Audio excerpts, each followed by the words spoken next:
On behalf of New Strategy Center, I was moderating a panel called The Reconstruction of Ukraine, precisely one year ago. And the reason I'm saying this is because since last year, many things have changed.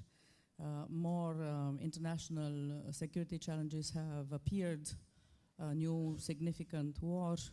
The level of indebtedness of the states post-COVID and with efforts of the war. And even the progress or the evolution of the war in Ukraine has significantly changed.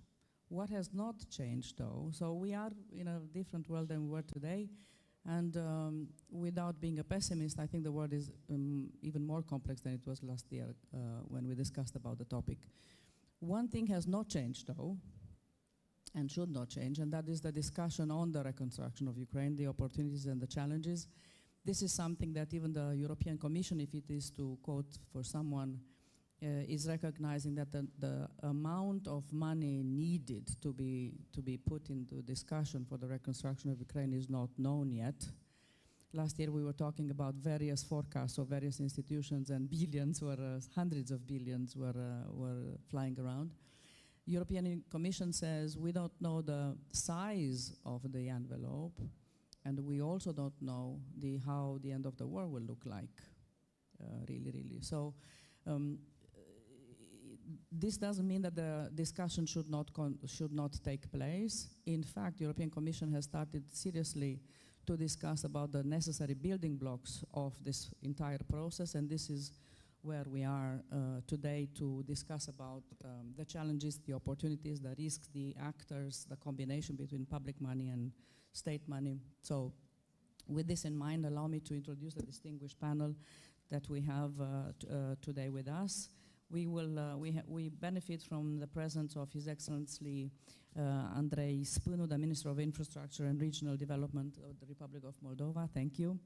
We will also have via video conference the presence of Mr. Mustafa Masi Nayem, who is the head of the State Agency for the Restoration and Development of Infrastructure of Ukraine. Also via video conference, Mr. Jan Fröli, head of the Task Force Ukraine Recovery Conference 2024. You remember last year there was the first recovery conference of the European Union. Then we have with us the program director of the Warsaw Security Forum in Poland, Mr. Bart Kot. And then we also have the money here, the presence of the financial institutions, Mr. Bogdan Cernescu, Managing Director, Head of Corporate Banking, Romanian Commercial Bank. Thank you. And also we have the representation of the business who is interested in this process, as it was also 1 year ago. Thank you for coming again. In our panel, Mr. Cătălin Podaru, the CEO of Leviathan Design Romania. With this in mind, I would like to immediately start. So the way the panel is going to be organized, each of the panelists will have an intervention of about 5 minutes. We will then allow for 20 minutes of discussions in the room between ourselves and with the group. And okay, so we are just announced that the connection with Ukraine is not yet established. So what we will do is that we will start directly with His Excellency Andrei Spânu on his take of the reconstruction of Ukraine. Thank you. Okay, just wanted to ask, English or Romanian? English, yeah, okay. So, firstly, thank you for inviting me to this important event. I will start my introduction by saying that we have to admit that the Russian aggression to Ukraine was a kind of black swan in the region. And in order to solve it, and when we talk about the reconstruction and infrastructure, we have at first to understand who has the skin in the game. And I want to make a big difference between two crises that we had in the last 2 years. One was on energy, and the second one, it's infrastructure, solidarity lanes, Ukrainian reconstruction, and so on. And when you look at these two crises, the energy one is almost solved. And when I'm asking myself why, the answer for me is quite simple. Because almost all the countries in the Europe has his own part or has his skin in the game. Because the gas prices affected everyone, from UK, United Kingdom, to Ukraine, to Moldova, to Poland, to Italy, France, Germany, and so on. And I was part of it when all the discussion about solving energy crisis were in place at the European Commission, in different capitals, even in Bucharest here. And everybody kind of worked together in order to solve it. And now let's move to our crisis right now, infrastructure. It's affecting Ukraine, Moldova, Romania, maybe Poland, Slovakia, and some neighborhood countries. And that's the exact moment when we have to think how we involve all stakeholders, European Union, in order to solve these issues. Because we are speaking about solidarity lanes. Just one example about how we see the solving of an issue. There is a lot of discussion about solidarity lanes, but we have to say that in the last 2 years, almost 0 projects have been implemented between Moldova, Romania, and Ukraine. And those that were started by some sovereign credits to Moldova, which already had been in economic crisis. Border crossing point, one of the main challenge that we will have when we will speak about Ukrainian reconstruction.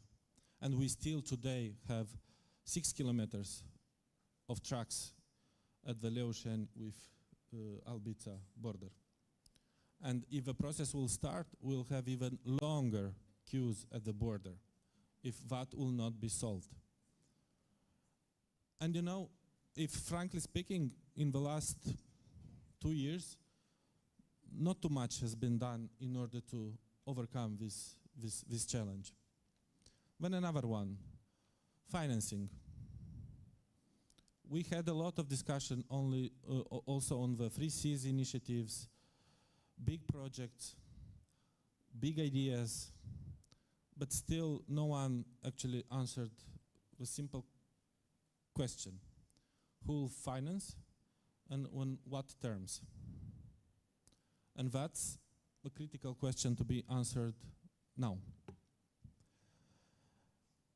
And my last point here, it's in order that Ukrainian reconstruction not to be one of another black swan in the process, we need to start the process now.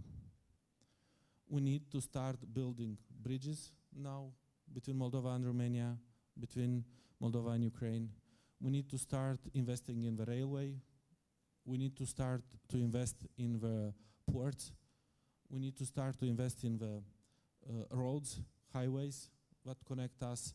We need to think about the financing mechanism of that.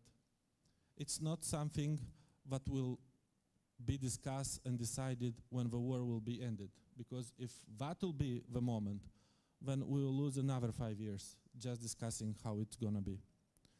So the biggest challenge is who will take the lead and when it actually will start. And you said that at this forum last year, in this precise room, the first discussion was. And my question to you would be, what changed in this sense 1 year? And I'm pretty sure you'll not be able to point 3 big things that changed in 1 year into this matter. Thank you. Thank you so much. I think what I can immediately answer to your question is that at least huge amounts of money and various forecasts are not done any longer. I think there's more realism into not saying it will cost this and that, but it is into what are the mechanisms and the processes. I think that's the only thing that has changed, which is a tiny change from my perspective where I was last year. Thank you so much. I think we retain the syntagm of who has skin in the game does something. I think that's very good as a concept. And now I would like to invite, if we have the connection with Mr. Jean Freuly from the head of the task force Ukraine Recovery Conference 2024. I saw him before on the screen. Is he available to talk to us right now?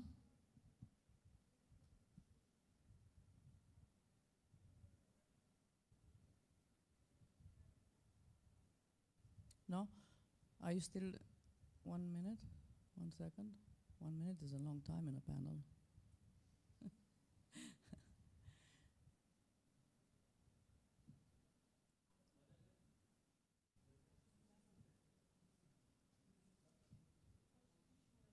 We can also continue with the panel here.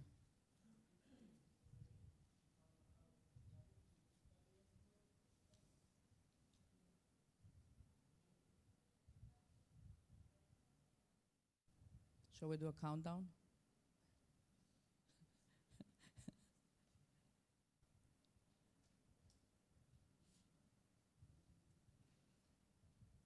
Okay, I think you need a little bit more time to establish the connection. So why don't we continue? I would like to invite Mr. Bart Kot.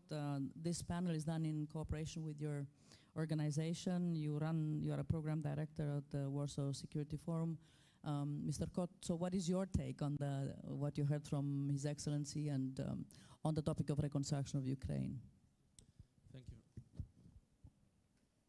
Does it work? Yeah, it works.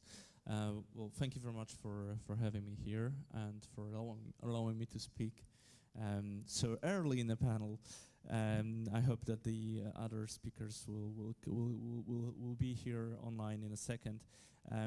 First of all, I was very, I would say, positively surprised with the nature of the questions that we had online when we actually firstly engaged in the discussion around this topic.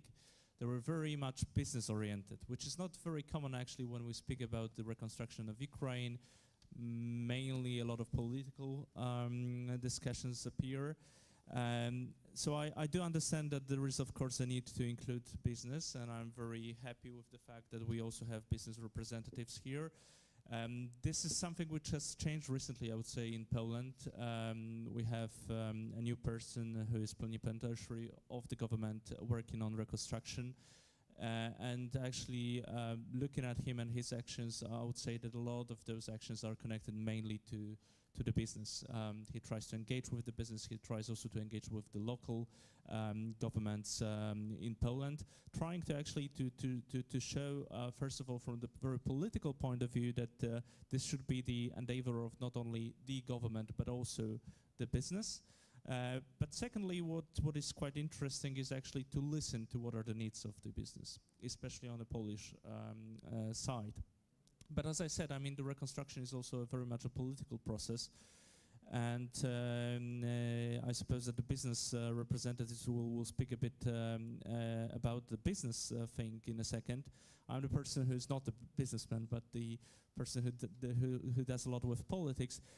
So I'll try to show you a bit of this this perspective, because I think that the engagement that we have right now with the business in Poland, I mean, that's maybe this positive approach. It is needed because in this process of a political discussion about the reconstruction of Ukraine, what is the necessity from the government side is actually to allow allow ourselves to secure, I would say, 3 different dimensions. The first one would be establishing the framework that is needed for the reconstruction, because it is actually the government's task to deliver legal framework for that very perspective, whether that will be on the country's level or in the international level. Secondly, to establish the stability of the process, which is also very much connected to the perspective that is needed for the businessman to invest in the longer term, because we are talking about the investment in the longer term here when we talk about the reconstruction. And secondly, of course, there will be a political stability of the whole process, given the fact that we are in the middle of war that is happening in Ukraine currently. I would say that there are at least 3 big caveats when it comes to that define the reconstruction of Ukraine as such, and that I listed when I was thinking about this thing. The first one is that I highly believe that we cannot actually wait until the end of the war when it comes to the reconstruction. It is not only because the economy of Ukraine is in the need of this activity right now. It is in the need of the investment, but it is also because of the fact that our businessmen, they also want to have the perspective related to the reconstruction right now. They're afraid that the market share that they are willing to take after the war ends will be already occupied by someone. So this is also a matter of competition between the countries when it comes to the reconstruction. That is the first thing. Secondly, I would say the mindset.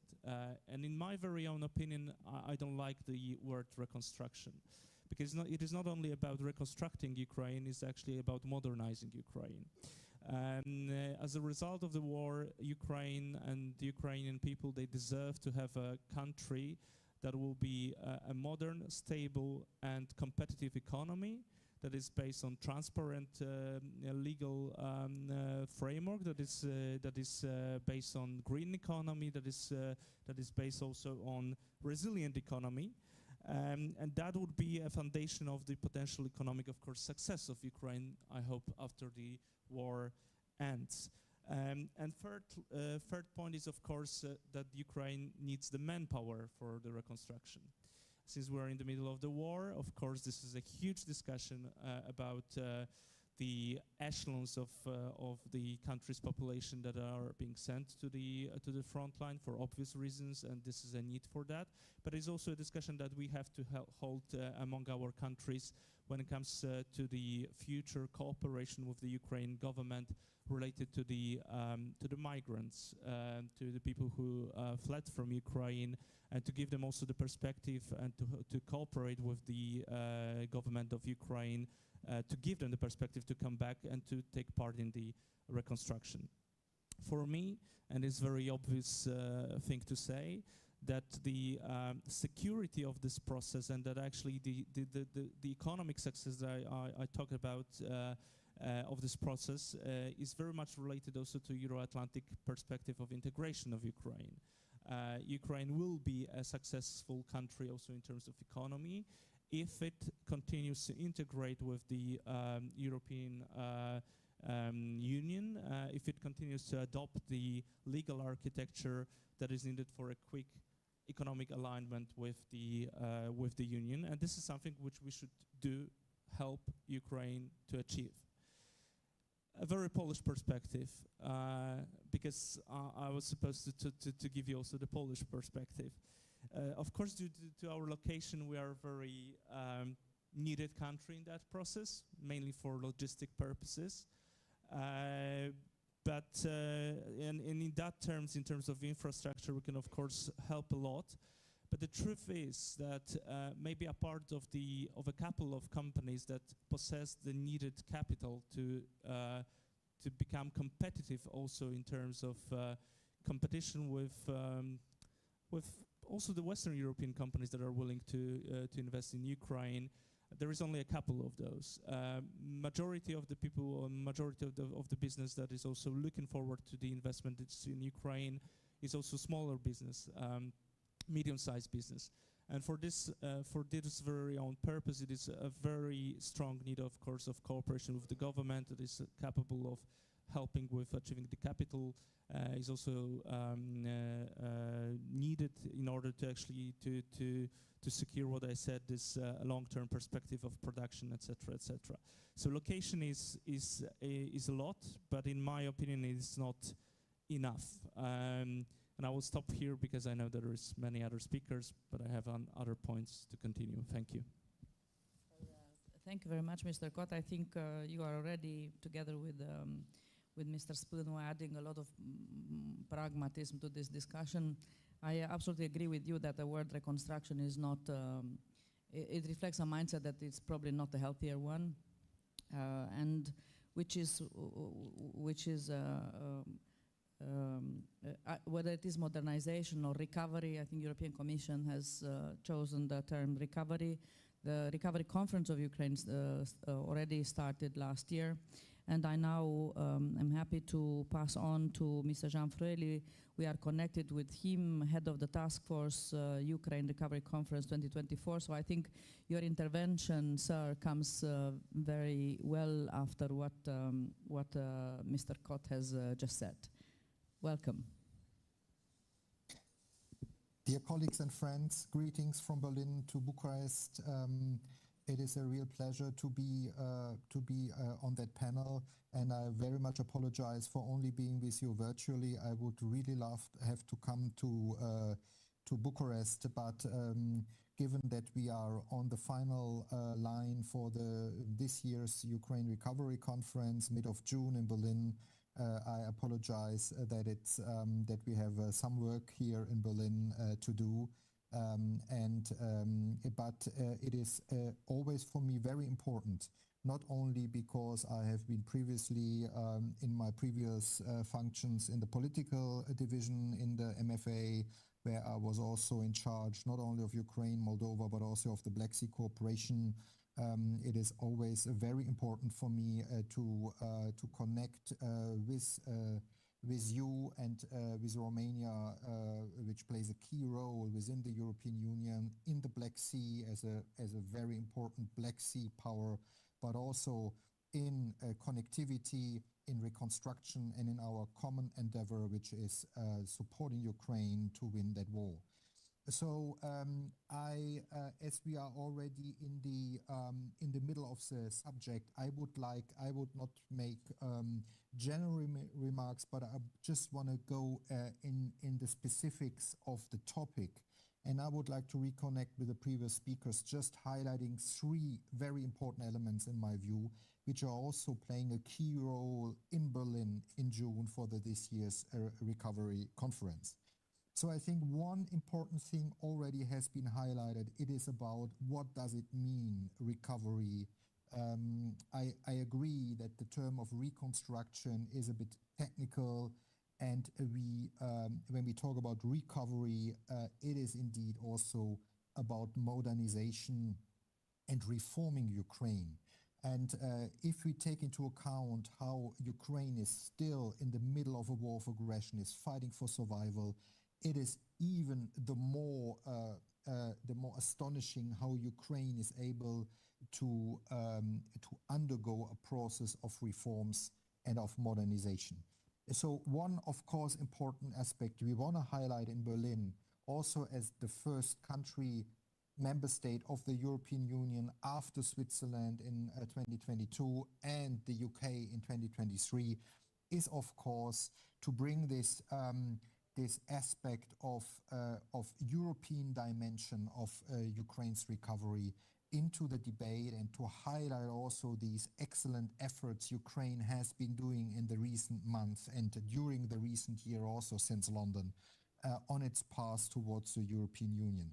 So one of the aspects we want to also highlight in Berlin is stock-taking of what has been done, but also stock-taking and looking into the future, what can be do more.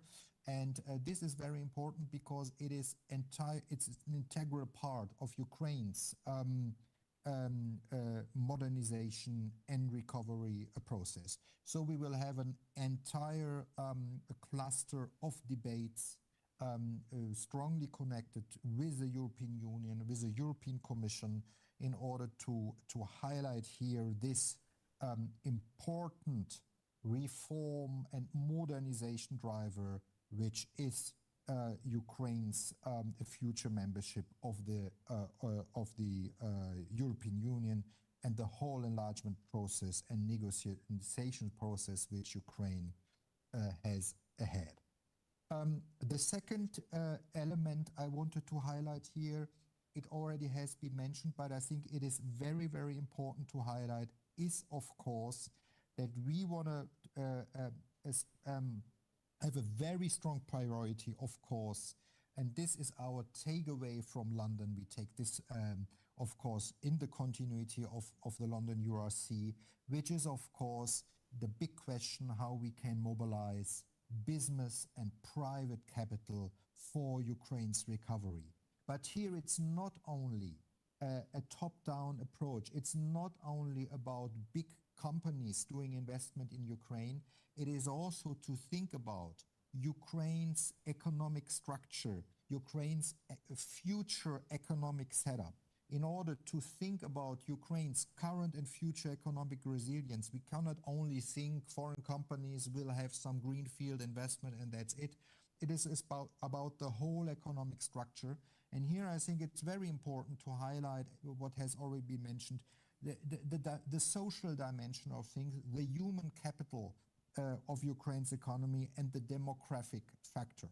So that's also why we want to discuss in Berlin how Ukraine's future labor market can be structured, how veterans can have a role in Ukraine's labor market, in Ukraine's economy, how we can integrate refugees and Ukrainian diaspora in these debates, and how we can integrate IDPs in Ukraine's future economy. That's why also we have a whole cluster dedicated on what we call human capital, social recovery aspects. The third aspect I wanted to mention, and we want to give it also an important role in Berlin, is about defense and defense industries. So in our view, in the future setup of the European defense industry, Ukraine will play a very important role. And that's why we should see also the discussion about Ukraine's future defense industry setup as a part also of transatlantic burden sharing, of European burden sharing, and we have to fully integrate the future of Ukraine's defense industries in our overall thoughts on how we shape the European defense industry of tomorrow. Thank you very much, and I will stop here and looking forward to the discussion. Thank you very much for your intervention. I was about to ask what are the new topics that the conference is going to tackle in June. I think you have highlighted the three most important ones. I still have a question from Mr. Spunu to you, in a sense, because he did say something that you also alluded to. And the question, when we come to the discussion to you, will be, okay, but who takes the lead of all this of this process? And is that going to be something that the conference will discuss about? Because pragmatically, in order for a plan to be achieved, there must be a leadership organization to drive it. Otherwise, it's not happening. So with this in mind, I would like to, because both Mr. Kotte and Mr. Fröhlich, you've talked about the business perspective of the recovery plan and the necessity of involving the business and business community into this effort.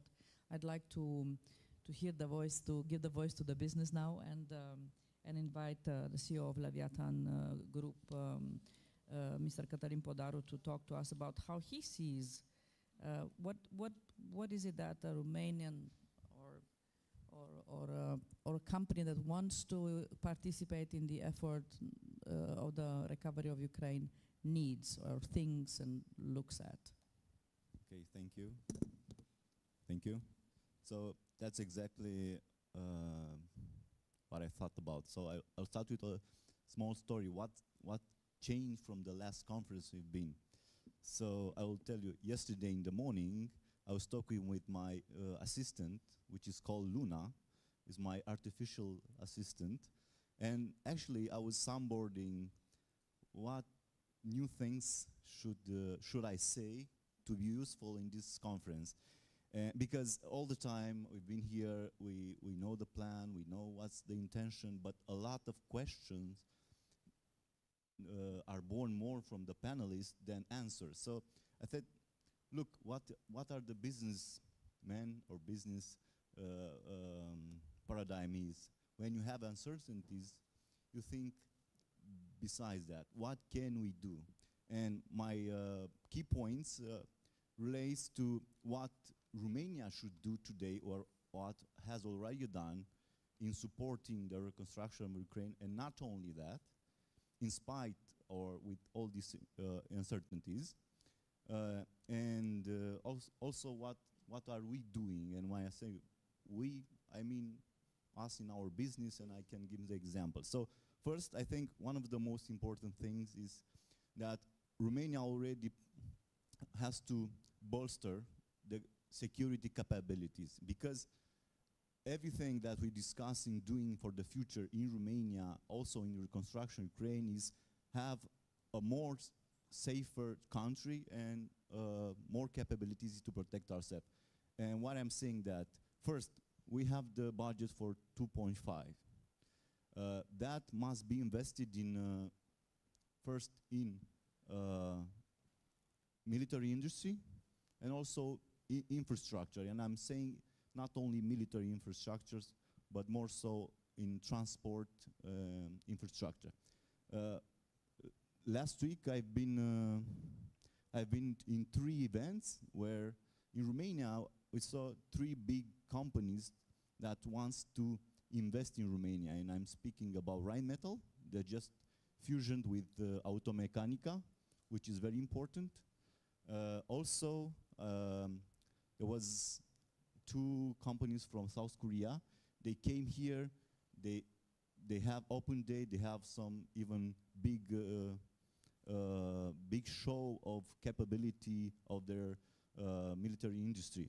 So I think that's important. That's some step forward. Also, I know that Romania now has investments. Some of them already started for highways, for railways, for maritime and portuary infrastructure, and not only that. So some of them already began in tendering phase, but most of them, I think, in highway already started. And I think the pace in which these investments are done, it's more than we see in the past 30 years. So I think this is important. What I want to underline here, because I've been to Washington and Mr. Cavoli also spoke about military industry, and he said that something that we really need is speed to react, because the other guys, Russia, or they don't have to have all these long procedures, so they act. And I think this is very important for us, and I think this is something that should happen in terms of security in Romania, to adapt the laws of tendering, especially in critical domains, to the current environment, which I think this is not peacetime. So, second, what we are doing, we are interested in terms of rebuilding Ukraine, is making partnerships. So we are doing that. We partner with a lot of great companies from abroad that they want to come to Romania, and they want to find peer company with whom they want to work together. And this is very important, because the process of knowing ourselves, companies in Romania, takes some time. So we are start doing that. We are having partners that want to come here, want to do business here, want to transfer know-how, and they, for sure, they will want to work with Romanian companies, but they cannot just teleport their personnel here. On the other side, and I'm glad that Mr. Bogdan is here, because we are doing that, it's thinking about these partnerships and future investment and development of production capacities in Romania, because in the last year there was more investing in production than in residential. And I think that's a first for many, many years. So finding the way to finance all our endeavors. So even that we speak about private investment funds or banks, I think this is something that we should look very, very, very keen upon it. And we are doing. We have a great relation with the banks, and I think there are some other things in endeavors, a way of funding this process that will gonna be in the future.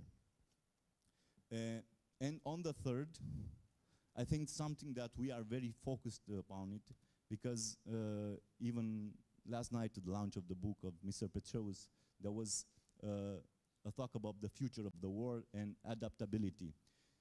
This is something I have to put this question, is that during all these crises or conflicts that we have, there is something that changed radically. And from my perspective, some of the top technology guys said that this invention is way more great than the invention of the internet.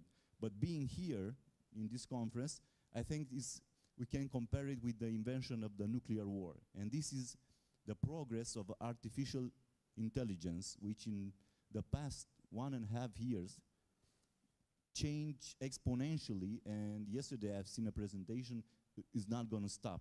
And I think we, as companies, and not only companies, we should take this major paradigm shift into perspective. That's why I think that in order for us as a company to be performant and to tackle all the shortage of labor, resources, and so on, we have to be very invested in researching, implementing AI, and not only AI means robotics, that I think is going to be on sale in 1.5 years.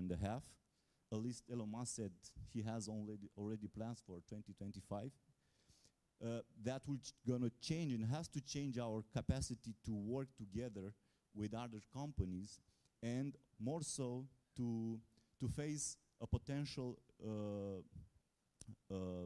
let's say, rising requirements, both for materials, but also of providing services which is needed in Ukraine. So all of these three aspects, I think, is something that Romania and Romanian companies and Romanian government should do today, because having the border, the position, the energy, because we already started the Neptune Deep, and I've seen a lot of discussion about that. I think Romania, both with Poland, it's in the right place to become a strong, secure, but performant neighbor. And when the time comes, we should be there. Thank you. Thank you. We retain, I think it's very valuable, the idea that in order to participate to the recovery of Ukraine plan, the countries on the line have the opportunity to themselves become competitive and modernized in order to be able to help to support the plans of recovery of Ukraine. Thank you. So before talking to the banker, we have the opportunity of, and since the virtual connection with Mr. Najem is not going to work, we have the pleasure and the opportunity to hear from Ms. Yulia Klimenko. She is the Deputy President of the Defense Committee in the Ukrainian Parliament. She's right here in the room with us, and she kindly accepted to participate in our panel on the recovery of Ukraine. Thank you, Ms. Klimenko. Thank you. Thank you. Actually, I'm Vice Chair of the Transport Infrastructure Committee, so I'm, so to say, in the right place. Thank you for hosting me, and because my colleague is not able to join us, I will briefly brief you actually on a situation that is going on in Ukraine. No, I'm fine. I can stay this way. So actually, what is going on? The number of, the price of reconstruction enormous, as you understand, because just recently, in the last 2 months, Russia hit it over 80% of our energy infrastructure. its heating power stations. So the long war means bigger numbers and unfortunately very big investments and long investments. You cannot reconstruct a power heating plant or dam in a few months. You need years. For example, to restore a Kakhovka Dam, which is billions of dollars. So the main message is long war, very expensive reconstruction, unfortunately. So that's why my main message for all who are listening to us, just more weapon, less money for reconstruction. So it's a link, unfortunately. But coming back to our topic, how business and how the countries can participate in the reconstruction, and what are the priorities of Ukraine, basically. Priorities are very simple. We need to restore our land infrastructure. So it's checkpoints, bridges, roads. We need to restore our port infrastructure, which is heated every day by 100, already the Russians destroyed 130 buildings in our port infrastructure, and they're targeting it every day. Then we need to rethink and redo and reform railways, because our railways were built for the purpose of Soviet Union, not the purpose of the European Union, and definitely not purpose for Ukraine. We have a much bigger railway network, but then we're actually using not more than 40% of our railways, and it's, as you know, a wide railways, not European railways. So we need definitely to rethink, reform, and reconstruct our railways and connect to the European Union in many checkpoints, in Romania, in Poland, in many other countries. With our neighbors. So for that, we actually, this year we will pass a bill on a railway reform in the parliament, in our committee and in the parliament. We are dividing our huge railway companies, which is called Ukrzaliznytsia, for 4 parts. It will be cargo, passenger, maintenance, and infrastructure, how it's actually done in Europe. So you're welcome to invest after the reform. You cannot invest now because it's a state company, state-owned enterprise company, but after the reform, you are welcome to invest into cargo, passenger, and sometimes even in reconstruction, because it will be private cargo possibilities, so to say. And you can invest and build and use it as a possibility. So also what we can think about the rethinking and probably reshuffling our airport systems, because our airport system was built also in purpose for Soviet Union, not for the European Union. And as soon as we will integrate into European Union, probably we don't need so many airports. We will need more huge airports, more hubs, but not competing with other countries. We will need to rethinking and invest more money in that airports that we will pick up. So now we're also revising our transport strategy, which will include all these parts that I am saying about. Also, we will pass the bill on the automotive or cargo land transport, which will also implement European directives, which will also easier to invest into the trucks and logistics in Ukraine. That's our plans. For that, we need a lot of money. And investors are looking for cheap money, stability, and insurance. I can tell you, the person who spent 17 years in business, nobody will invest under the missiles attacks with no insurance and with a 25% of interest rate. For that, we need to decrease, as our next speaker banker will need to decrease cost of investments. And we need to find a way how we can use 300 billion of frozen Russian assets, which now mainly in European territories. So that will help us to find money for the 3 Cs initiatives, railways, etc., etc.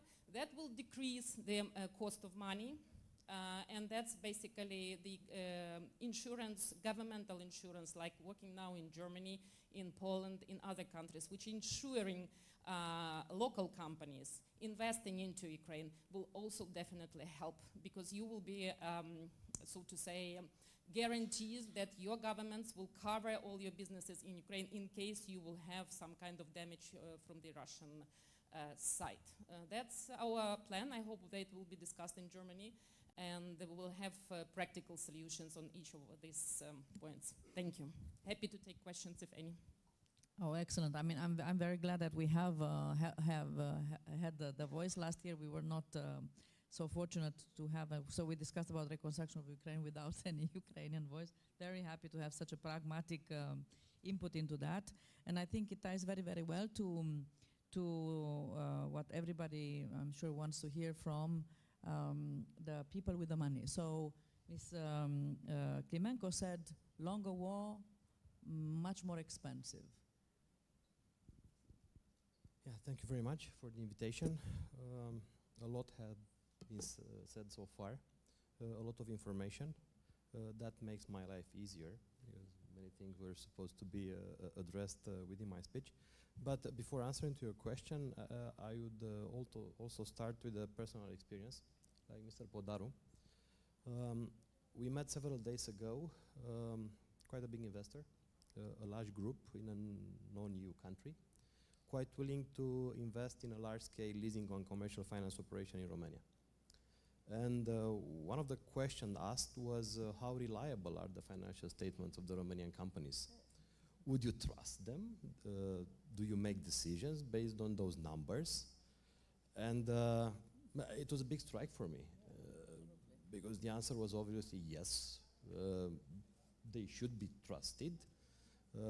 The local business is quite safe. They adhere to regular business principles, regular reporting principles. And I realized that when I started my career in the 90s, that was not the case.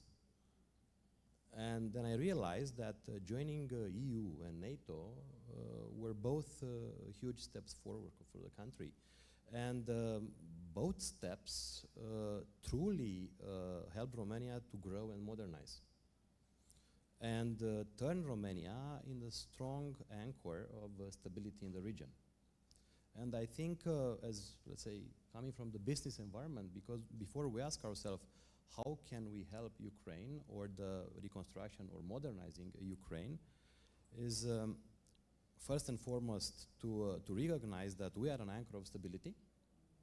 What we need to do further to improve that, to enhance that, and turn Romania into a real pillar of stability in the region, a reliable neighbor, a solid neighbor, that can create stability across the region and across borders. And as Mr. Podaru said, I think it's the right time to invest in our defense capabilities that we are already doing. We have quite a solid digital and IT acumen in the country, so we really need to put our resources at work to increase our cybersecurity means and infrastructure by using national resources. And we should continue to use EU funds, EU information, the EU platform, to modernize the country and make the country prosperous. Because if we do that, coming back to my first statement, we are going to be truly a stability anchor of the region. And then the question is, how can we maintain that? And I think we can do it by attracting investment in new technology, relevant technology, in order to cover the gaps and continue to restructure the economy in order to be adapted and adequate to whatever happens in this world. We invest a lot in education, because the real pillar of democracy is education and prosperity. And then if you really talk about the money, try to imagine, together with our US and EU peers, a new Marshall Plan. But the Marshall Plan, exactly the way the Marshall Plan architects envisage it, not something to foster individual development of the countries, but something to foster regional, continental prosperity and development. And by doing that, to find the right place of Romania in this new architecture, and this right place should be a connection point. A connection point between the Baltic Seas and the warm seas of the south, the connection point between Poland, Ukraine, and Bulgaria, Greece, and Turkey further on. And to do that, we need to invest a lot in transport capabilities, logistic capabilities, buffer capabilities, processing capabilities alongside these routes, and create a new axis, not only from the Black Sea to the Atlantic, but also to the north, to the south. And by doing that, trying to build up trade agreements to foster commerce, joint development zones in order to increase adherence to the joint scope and plan. And last but not least, together to invest in building up capability and capacity, which is in fact the execution force for all this plan. Because frankly speaking, if we look at Eastern Europe, we've been losing quite a lot of resources, human resources throughout the last 20 years. And for us to be able to continue, we really need to invest in that and keep the talents in. So that would be, in a nutshell, a macro perspective, because banks do like a macro perspective and not only financial statements. I think Ms. Nanko wanted to know how is money going to be cheaper in the future? No, that's a very fair question. And as we discussed in Sinaia, we discussed a lot about the reconstruction, we discussed a lot about plans, but we do not know how much this is going to cost, who's going to fund that, and I think it's never too early or too late to touch the topic. And we really need to imagine, together with this Marshall Plan, what are the funding sources, what are the guarantee sources, what kind of products the export credit agencies of the participating countries should put together in order to make the investment safer and, of course, cheaper. It's not an easy answer. It's a very difficult question, but I think this is the right moment to start thinking about it. Thank you very much. I think we got very excited by all the topics and the quality of the interventions. At least I'm now looking at the watch. I think we don't have the 20 minutes that we wanted to have for discussions. We have something like 5 to maximum 10 minutes. So I would like to stop here with the interventions and the questions. And if there are questions and comments from the room, we'll be more than happy to take them now, please. It would be, if you can also present yourself.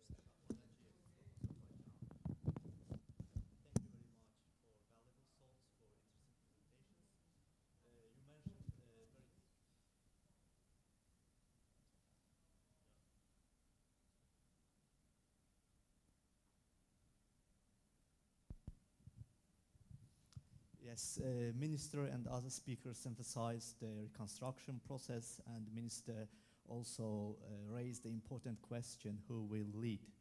But there is another challenge and a huge problem for Ukraine. This is the landmines. And there is no calculation, no plans, and no funds for this issue. And for private sector also it's important, because without the landmine clearance, it's important to start the full reconstruction process in Ukraine. So I have a question. Do you have any plans, any funds or calculations how to deal with this important issue? Why I'm asking this question? Because being from Azerbaijan, we face this important issue, and we know that it will take quite a long time, the billions to deal with a challenge. So do you have the future plans how to deal with the issue as soon as possible? Because it will be crucial for Ukraine from economic point of view, from social point of view. This is my question. Well, I can see our Ukrainian speaker raising hand. The only thing I can add is that I know at least 2 big civil society organizations, but are very much business oriented also from the UK that are working on this project, like Halo Trust, for example. Over to you. Yes. Hello. Actually, we have a very comprehensive plan of the mining. We have 2 big problems. It's land mining and water mines. On the water mines, we have a coalition between Romania, Bulgaria, and Turkey, and we hope that Ukraine will also join, because we have enormous experience and skills how to demine without demining equipment. And the same with the land mines. So approximately 600,000 of our hectares mined. It's the size of Austria. And this is a problem for agriculture mostly, because mostly agricultural lands mined. But we adopted on a governmental level, we have a separate plan on demining. It's a very comprehensive, big plans. And we change our legislation that not only humanitarian and NGO can do it, and not only governmental organization like interior services can do it, but also private companies. So we have actually the whole bunch of the legislation possibilities how private companies can also do demining. So we open the mining market, so to say, it's licensed, but we have a lot of private subcontractors who are doing the mining at this point of time.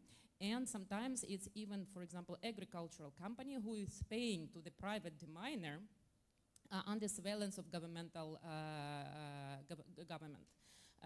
institutions. That's how we see to do it faster and without involvement a lot of the state money, because it's a very expensive exercise to do the mining, as we can see, and very long process, as we can see it in Cambodia and many other, and probably you know it as well. On the sea, with the sea it's a completely different story, because sea is an open sea. And the mines can start from Sevastopol in Crimea and arrive to Romanian borders or to Turkish borders. So it should be a completely different approach. And I hope in this coalition we can give our experience, and also to facilitate it, to boost it, how we can demine our sea routes, because for all of us sitting in this room, sea routes, it's a basic export routes. And it's major of our money coming, foreign currency coming to the budget. Any negotiations maybe in the future to get the landmine maps, or if there is landmine map or not? Because I don't think that they have exact landmine maps. I don't think, because we didn't mine it, as you understand. We mined only our small territory, and not allow Belarus and Russia come to our territories. But mostly it's mined by Russians, and they are not leaving maps on when they are mining. So the problem is in mining, it's you don't have maps, you don't have anything, and it's completely wild. Because I'm traveling back and forth into frontline, I can see it's very Izuitic, I would say, way of mining, because they're putting mine under mine, and then mine behind you. So when you start the mining one, the next one exploding, and then the behind you explodes. So it's a very barbarical way of mining, I would say. So you have to have experience to demine such kind of mines. Yeah, we have like calculations, so we will need around 20 billion US dollars for demining. Even the territory is not the same as Ukraine, so I can imagine the future funding for money for Ukraine.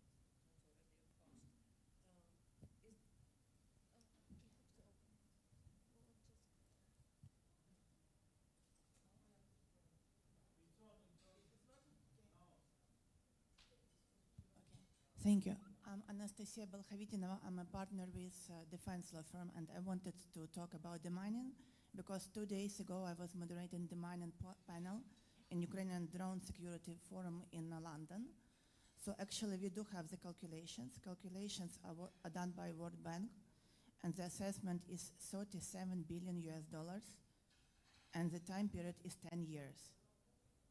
So definitely we will need some international assistance, because our state will not be able to cover those costs. And our UK partners presented drone demining technologies, the same did Ukrainians. So now we are investing a lot of hope into drone demining technology, because they use different kind of sensors. Like they use like 6 or other types of sensors which are targeted to demining of different kind of bombs. And out of those events I was moderating, there was a good remark. So the most famous demining technology now in Ukraine is a Jack Russell Terrier called Patron. He is like very famous for sniffing bombs. And actually we discussed it seriously, but so far the dog demining is more efficient than drone demining. So again, like different technologies, and we really think it will work. So it's just a small remark from me. Thank you. Thank you very much. I see we have one more comment. Yes, one more comment, because I guess it is maybe a topic for a completely different discussion, but the mining and mining process is actually something which is also very much drawing a lot of attention right now in Poland, particularly because of the fact that we will be probably willing to mine our eastern border. So this is of course also a legal thing related to the Ottawa Treaty, and the fact that I suppose a lot of countries will be going back into the different direction than not necessarily demining processes. And the knowledge that Ukraine possesses in that regards will be of course of the huge value for many NATO countries. I want to adopt something. I'm not expert in mining or demining, but I can give an example with the mindset of innovation and technology when the case will be. So currently we are doing, for example, we have a big surface construction that we have to assess earlier. So we are doing like with the drone and georadar. Georadar picks any, let's say, pipe, metal piece or wire until 6 meters into the ground. So I think those mines in the future will be easier to detect with such a technology, which into the past was not something that a company could use internally. But I think that will be also a case of using new technology to fast track or to cheapen the process. So. Well, thank you very much. I feel that the discussion is getting, can continue for quite some time now, because it's pragmatic and it's not on big words, but a bit more relevant. Unfortunately, we have to close because the next panel is waiting. I would like to very much thank our distinguished panelists for their contribution and staying on time and being clear. Ms. Klimenko, I also would like to thank you for a very, very useful intervention. Thank you very much. Thank you for the very good questions and completions from the room. Thank you, and have a good rest of the day. Thank you.